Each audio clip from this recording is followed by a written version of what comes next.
ce qu'il y a dans la relation toxique, souvent, ce qui est touché, c'est pas l'amour, et c'est l'ego. Bon, déjà, on a quand même le mot toxique qui revient très souvent.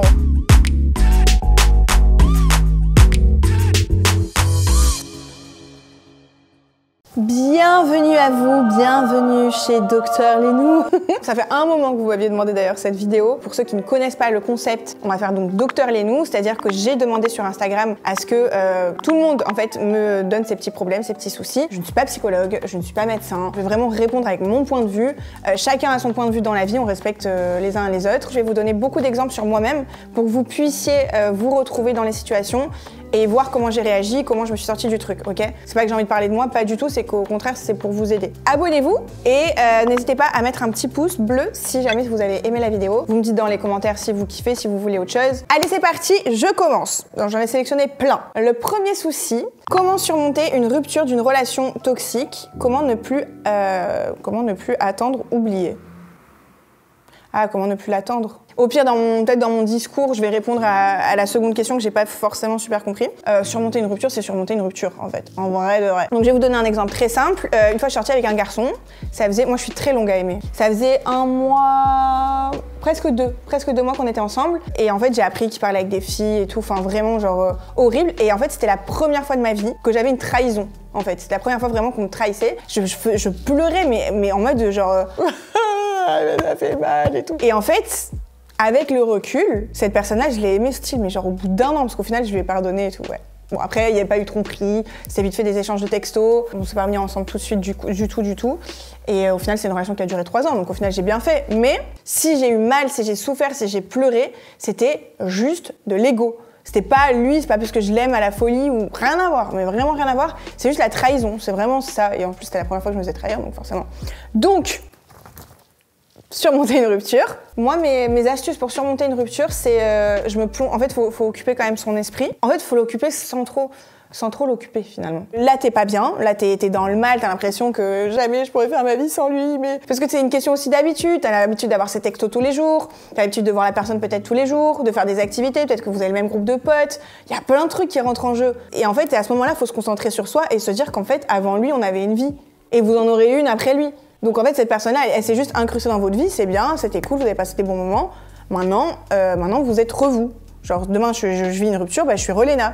C'est-à-dire que c'est bien, on a fait des choses ensemble, mais moi, Léna, qu'est-ce que j'aime? J'aime rester posée dans mon canapé, regarder des films, et je peux très bien le faire toute seule. J'aime me commander des Uber Eats toutes les 2 minutes. Ah, on va boire un petit verre, bon, on va boire un petit verre. C'est mon petit univers en fait, voilà. Du coup, vous vous retrouvez dans votre petit univers, et je trouve que c'est la meilleure façon de faire, vraiment.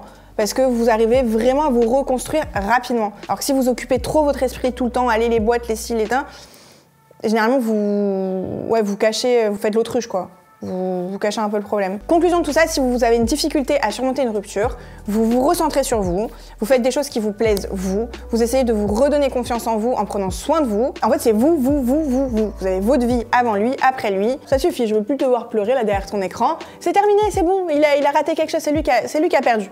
Dans l'histoire, enfin sauf si tu l'as trompé, mais bon. C'est une autre histoire, voilà, bon. Je suis dans une relation toxique et j'ai un ami qui m'a déclaré sa flamme et il m'attire de fou. Que ta relation soit toxique ou pas, t'es pas censé être attiré par quelqu'un d'autre. En fait, quand vous êtes en couple, que ça se passe bien ou que ça se passe mal, vous êtes censé avoir des œillères. Et si ça se passe mal au point que vous commenciez à être attiré par quelqu'un d'autre, c'est le moment de dire au revoir. Donc en fait, la réponse, elle me semble assez logique. Go vers le mec qui a déclaré sa flamme, quoi. Essaye de vraiment te centrer sur le fait de... Est-ce que c'est une vraie attirance? Est-ce qu'il y a moyen de faire quelque chose de sérieux? Bon, j'espère avoir répondu. Là, j'avoue que je sèche un petit peu. Je suis avec un mec depuis 1 an, c'est ma première vraie relation et je l'aime beaucoup. Mais je dois partir à l'étranger pour continuer mes études, sauf que lui, il ne peut pas venir avec moi. Est-ce que je dois rester pour l'amour ou partir pour mon avenir? Oh, c'est mignon parce qu'en fait, c'est vraiment un dilemme qui arrive très souvent. Ça va pas te faire plaisir, ce que je vais te dire, mais c'est les études avant tout. Les études avant tout, le pro avant tout, c'est ça avant tout. Alors, bien sûr, il y a la team, non, l'amour avant tout. Ouais, mais d'accord, super, mais demain, t'as plus l'amour, t'as walou, quoi. D'abord, tu construis ton avenir. Si vous êtes fait pour être ensemble, et c'est déjà arrivé, il y a déjà des couples, en fait, qui arrivent à tenir la distance. Ils se voient pendant les vacances, il y a toujours une solution, il y a toujours quelque chose à faire. Et ça dure pendant peut-être 2 ans, et au bout de 2 ans, il y a l'un ou l'autre qui décide de rejoindre l'un ou l'autre, et ça le fait. Mais non, ne jamais abandonner ses études ou abandonner un job ou faire des concessions pour un mec. Si c'est ton mari, vous avez des enfants, vous devez bouger professionnellement pour lui ou quoi. Oui, mais là, c'est pas le cas. Donc construis-toi, continue ton couple. C'est pas dit que ça ne marche pas, ça peut très bien fonctionner. Donc les études et le couple en même temps. Coucou, divorcé depuis 7 ans, monsieur m'agresse dehors avec sa nouvelle épouse, il me lâche pas. Pourquoi ? Il a pas t'agresser, c'est une blague, genre... Je dirais que soit vous avez eu une relation très passionnelle, et tu sais, genre quand c'est très passionnel, même après la rupture, t'as ce côté amour-haine en fait, et du coup, c'est peut-être ça qui le pousse, entre guillemets, à être méchant avec toi. Soit il t'aime encore, soit bah, sa nouvelle épouse le satisfait pas tant que ça, et du coup, bah, c'est un peu de la frustration qu'il rejette sur toi quand il te croise. Il peut y avoir plein de raisons. Par contre, il n'a pas à t'agresser. Moi, si j'étais à ta place, 1, je porte plainte, et 2, je le fais redescendre. Donc si tu pouvais juste faire ta vie et pas me venir me déranger, j'apprécierais grandement. Merci, à bientôt ou pas. Voilà. J'ai quitté un mec toxique, je ne veux plus de lui, mais je ne veux pas qu'il passe à autre chose. C'est ouf parce qu'il y a 2 ans, c'était vachement le mot genre pervers narcissique, là maintenant c'est toxique. En vrai, les deux se valent, hein, c'est à peu près la même chose. Mais bon bref, c'était pas le sujet. Bah du coup, là pour le coup, c'est toi qui as un peu une attitude toxique. Parce que tu sais qu'il est pas bon pour toi, tu sais que c'est terminé, tu ne veux plus de lui, mais tu veux pas qu'il passe à autre chose. Typiquement, c'est voilà, là c'est l'ego, mais x12. Fois 1000 même. En fait, je pense que c'est vu qu'il t'a fait du mal, vu que ça a été compliqué et ci et ça, bah t'as juste pas envie qu'il ait droit au bonheur, tu vois. T'as envie qu'il reste focus sur toi, mais c'est pas bien du tout. Il va faire sa vie. Après, il y a un truc qui s'appelle le karma, et s'il t'a fait du mal, s'il a fait des choses pas bien avec toi, ne crois pas qu'il va vivre un petit rêve sur un petit nuage. C'est pas vrai du tout. Faites très attention à votre karma. Moi, je sais que j'ai un karma quand même qui est assez fort, par exemple. Genre la plupart des personnes qui m'ont fait des choses pas bien, qui n'ont pas été très sympas et tout, vraiment, bah souvent derrière, il se passait quelque chose pour eux, de pas bien. On fait jamais les choses comme ça gratuitement. La vie, elle vous laisse pas faire des trucs comme ça gratuitement. Le cap des 3 ans, il m'aime, mais pense qu'on s'est rencontrés tôt, il sait pas ce qu'il veut. Bah, je sais pas, c'est un peu compliqué. Enfin, en fait, je vais te dire moi ce que j'aurais fait. C'est-à-dire que si le mec, je suis avec lui depuis 3 ans et qu'il me dit on s'est rencontrés un peu tôt, je lui dis bah c'est un peu tard pour t'en rendre compte, tu vois. On va peut-être se réveiller avant, je sais pas, enfin... Je sais pas quel âge vous avez, j'arrive pas à voir ta photo. T'es pas non plus super jeune. Je sais pas, mais ouais, ayez une conversation en mode, bah, ok, très bien, tu veux quoi? Tu veux aller t'amuser? Dans ce cas-là, ok, bah terminé, merci, mais compte pas revenir. Après, ça dépend aussi des gens. Il y a des gens, effectivement, ils se sont connus vraiment trop jeunes, ils se sont séparés, ils ont fait leur vie, au final, ils se sont remis ensemble, ils sont mariés, ils ont des enfants. Franchement, là, c'est toi et ton ressenti. Moi, je peux rien dire sur ça. Ma meilleure amie s'est mise en couple dans mon dos avec le gars que je kiffais, avec qui j'étais en bail un peu. Je leur ai pardonné tous les deux, mais je sais pas si c'est bien, si j'ai bien fait, sachant que j'aime encore le gars et que du coup, j'ai peur de trahir ma meilleure amie. Alors, ce n'est pas ta meilleure amie. Ce n'est clairement pas ta meilleure amie, ce n'est même pas ton amie. C'est interdit. Là, c'est une règle d'or entre filles. Y a pas, on touche pas aux hommes de l'entourage de nos amis. Enfin, c'est logique, sauf si vraiment énorme coup de cœur et que vous avez eu vraiment une conversation et tout. Mais là, t'étais en bail avec et tout. Je pense que ta meilleure amie, je pense qu'elle t'a un peu manipulé quand vous en avez discuté et que je t'ai dit vas-y ok, alors qu'en vrai t'as encore des sentiments pour lui. Alors du coup bah lui next, parce que gros bâtard, c'est-à-dire que vous étiez en bail, au final il se tape ta meilleure pote et elle ce n'est pas ta meilleure pote. Parce qu'en fait tu fais pas ça. Puis elle devrait sentir ton mal-être, enfin elle devrait sentir tout ça. Donc c'est un petit peu radical peut-être comme décision ce que je vais te dire, mais moi réellement je les nexterai les deux de ma life. Mais ciao, bye. Mon copain préfère sa mère à moi au point où on est un trouble. Sa mère est collante, cette mère a personne d'autre et prend son fils comme son mari. Jamais un week-end sans elle. Waouh, c'est chaud. Ben, c'est pas possible. Hein. En fait, faut que tu le dises à ton copain. Alors, faut que tu le dises avec beaucoup de pincettes. Parce que s'ils ont cette relation fusionnelle, il peut se braquer très vite. Il peut le comprendre. En fait, il faudrait que tu aies une conversation avec lui, que tu lui dises écoute, je suis en couple avec toi, j'ai besoin de nos moments de couple, j'ai besoin de me construire avec toi, de grandir avec toi. Toi, t'as grandi avec ta maman, elle a fait sa vie, c'est bien, mais c'est deux choses différentes. Tu vois, elle t'a assez materné, t'as materné toute ta vie. À l'heure actuelle, tu vas construire ta vie avec moi. Et de temps en temps, elle peut intervenir pour des repas de famille, pour des trucs, des machins. Elle peut venir parce qu'elle nous a fait un gâteau, j'en sais rien. Mais tranquille, quoi. Je sais pas, inscrit sa mère sur un site de rencontre, j'en sais rien, moi, franchement. Moi, je lui mettrais un mec dans les pattes, au moins tu la vois moins. Si tu te sens, tu peux en parler à ta belle-mère direct. Hein. C'est-à-dire, je pense que j'aurais dit à mon mec ce qui va pas. Et sur un moment où je suis avec belle-maman, en mode, je sais pas, je viens demain et tout, genre un truc, bah dis donc, tous les jours, enfin, tu vois, genre un truc comme ça. Ça peut passer. À voir. Moi, je te dis tente. Mon copain est parfait, mes traumas d'avant font que je ne fais pas confiance, je gâche tout, comment changer? C'est le problème de beaucoup de filles. C'est très, très, très difficile de refaire confiance quand t'as été trahi, qu'on t'a menti, etc. Je sais pas si vous vous rendez compte. Moi, je sais que par exemple, j'ai eu une relation où le mec, dès que je cherchais, je trouvais. J'apprenais des trucs tous les 3 jours. Et ça a duré 2 ans. Il n'y a jamais eu de tromperie. Mais c'était plein de mensonges. Et le truc, c'est que sur des mensonges, à un moment donné, tu peux pas faire confiance. Parce que la confiance, ça se gagne. Mais si du coup, à chaque fois, je sais pas, tu fais un effort pour avoir un peu confiance, et bam, tu remens. Et tu remens. Bah, à force, frère, tu t'arrives plus à sortir la tête de l'eau, c'est compliqué. Donc une nana qui a vécu ça, quand elle va rencontrer un garçon, dans sa tête, elle se dit « Ouais, mais putain, la dernière fois que je suis sortie avec un mec qui a fait comme ça, bah, c'est parce qu'il cachait quelque chose. La dernière fois que je suis sortie avec un mec qui mettait son tel comme ça, c'est parce qu'il faisait quelque chose. » Je sais pas si vous suivez le truc. Ok, effectivement, vous empâtissez pour les autres, pour les méchants, pour les gros bâtards, mais c'est votre rôle de protéger aussi le petit cœur de votre chérie. Franchement, ça coûte rien. C'est pas fliqué, je vous jure, c'est pas fliqué, mais la fille, ça peut lui faire du bien mentalement. Tiens, je suis avec Mehdi et Romain. Voilà, on est en train de boire un verre. Tu vois, c'est des trucs bêtes, mais ça peut rassurer la fille, vraiment. Elle va pas vous fliquer toute votre vie, mais c'est le temps de regagner la confiance. Tout ça pour dire que non, tu ne gâches pas tout. Essaye un petit peu de canaliser, de pas être trop sur la défensive, trop comme ça, parce que de toute façon, un mec qui veut tromper, il trompera. Moi, c'est ce que je dis tout le temps à mes copains, tu veux me tromper, tu vas réussir, et je peux ne même jamais le savoir. Reste ton karma, c'est toi qui te regardes dans un miroir. Mais comme moi aussi. Tout ça pour dire que les deux doivent faire des efforts. C'est-à-dire que toi, canalise un peu pour pas l'étouffer, et lui, bah, il doit quand même de sa responsabilité, savoir qu'il doit te rassurer. J'ai ma copine qui est avec un mec qui la frappe et qui est possessif et narcissique.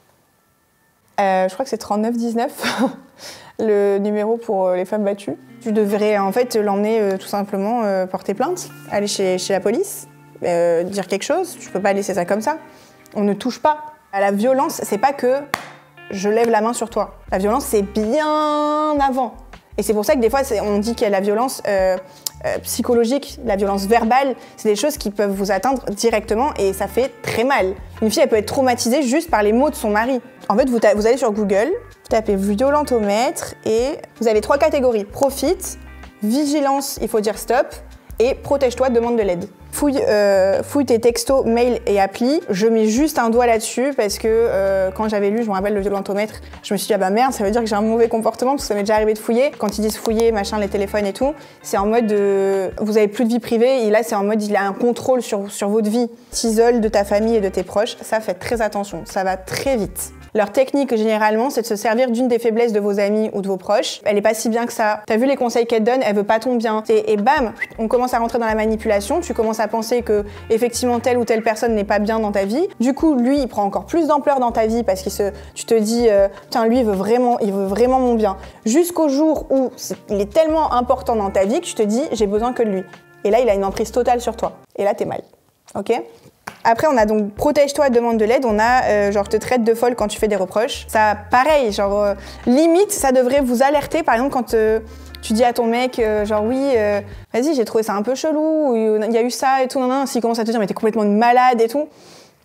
Bon, franchement, gueule de coupable. Là, on sait quand même plus ou moins que ça pue. T'oblige à avoir des relations sexuelles, te menace avec une arme. Bon, là, vous demandez de l'aide. Là, il n'y a pas... Je sais que c'est très difficile de demander de l'aide. C'est difficile d'en parler. Parlez-en au moins à une personne. Au moins à une personne, déjà, vous avez besoin d'en parler. Sinon, vous allez vous renfermer dans cette bulle. Et lui va continuer d'avoir cette emprise sur vous. Et on ne sait pas jusqu'à où ça peut aller. Il y a quand même des femmes qui meurent très souvent sous les coups de leur conjoint ou sous les coups de leur ex, mari, patati. Donc voilà, essayez d'en parler. 2 ans avec un pervers narcissique, aujourd'hui dans une relation saine depuis 3 ans, mais j'arrive pas à l'oublier. Il y a plusieurs choses. La première, c'est que une relation avec un pervers narcissique, encore une fois, j'insiste, c'est l'ego. C'est pas toi qui l'as aimé à la folie, parce que aimer à la folie, c'est pas ça. Parce que le truc, c'est que pervers narcissique, c'est, enfin tout ça, les trucs, les toxiques, machin, c'est des mots super courants maintenant, et on le donne comme ça facilement. Et le truc, c'est que c'est pas parce que t'as peur de le perdre, t'es tout le temps comme ça sous tension que t'es amoureuse. C'est pas parce que tu vas pleurer de ouf parce que il t'a fait telle ou telle chose que t'es super amoureuse. C'est pas ça du tout. Ta relation avec le pervers narcissique, du coup, c'est ton ego, là, c'est juste ça. Et que vu qu'il jouait avec toi, bah, ça te tenait en haleine, et c'est juste ça. Je te jure que c'est ça. Et ta relation actuelle, du coup, elle peut te paraître fade. Parce que jusqu'à présent, ça soufflait le chaud et le froid. Et que là, bah, vu que c'est sain, bah, pas tu t'ennuies, mais c'est un peu ça, je pense que tu dois ressentir. Mais dans ce cas-là, je vais me faire éclaté par tous les garçons qui regardent cette vidéo. Mais les filles, on est très fortes pour ça. C'est-à-dire que si tu commences à sentir un peu d'ennui, rien ne t'empêche de créer une petite dispute. On le fait tout, franchement. Ça pète, génial, t'as peur de le perdre 2 secondes, on se rabiboche, c'est trop bien. Mais c'est voilà, bon bref, t'as compris. Plaire à un garçon en étant en chaise roulante, est-ce réellement possible? Je désespère. Bien évidemment que c'est possible. Moi, je suis déjà sortie avec un garçon à qui il manquait un membre, il a perdu dans un accident. Ça m'a jamais dérangé. Après, il y a des gens, ça peut les rebuter, très bien, c'est eux, tu vois. Moi, vraiment, ça ne m'a strictement jamais dérangé. Mais jamais. Et c'est la personne. En plus, il était vraiment mignon, on rigolait bien. Enfin, tu vois, je sais pas. Non, ça gêne pas. Après, il faut juste que tu trouves la personne qui s'intéressera plus à l'âme qu'à autre chose, tu vois. Que ce soit une chaise roulante ou un caractère de merde, bah il y aura une personne qui s'adaptera, tu vois, à ça. Il y a plein de choses. Enfin, tout le monde peut trouver l'amour, vraiment. C'est juste qu'il faut trouver la personne qui est faite pour nous. Après, ça n'a pas fonctionné. Moi, de mon côté, c'était parce que, à force, il avait un caractère un petit peu chiant. Mais du coup, tu vois, ça n'a strictement rien à voir avec son handicap. Donc, t'inquiète pas. Est-ce qu'un mec en couple qui drague une fille s'est trompé? Pour moi, c'est trompé à partir du moment où, ouais, t'as commencé à avoir l'intention, en fait, de voir ailleurs. Parce qu'en fait, si tu vas draguer, parce qu'ils ont leurs excuses, hein, je m'en fous, soit pour te redonner une confiance en toi, parce que c'était un moment où... Non, il n'y a pas de raison, il n'y a pas d'excuse. Si t'as un problème de confiance en toi, si t'as un problème d'attention avec ta copine, si t'as un problème de ci, t'en discutes, t'en parles. Si ça te convient pas, tu prends, tu pars. Draguer, tromper, tout ça, c'est horrible pour la personne qui se fait tromper, qui se fait trahir. C'est des trucs parce que vraiment ça te fait te remettre en question pour R. Alors que si t'en avais discuté tranquillement, comme je t'ai dit, après il peut y avoir l'issue d'une rupture ou l'issue de on fait des efforts. Draguer, pour moi, c'est tromper. Draguer, c'est tromper clairement. Voilà. Vous me direz d'ailleurs si vous avez aimé ce format-là. C'est ça là que j'y réponds tout le temps en story. Et là, je voulais passer plus de temps sur les réponses. Et vous me l'avez demandé 1 milliard de fois, donc je l'ai fait. Donc vous me direz si ça vous plaît, et si ça vous plaît, je ferai un épisode 2, 3, 4, 5, 6. La dernière question, est-ce qu'un mec a besoin d'être souvent avec sa copine pour toi? Je pense que ça dépend tout simplement des gens. Moi, je sais que je suis une fille, les relations à distance, c'est vraiment pas ma came.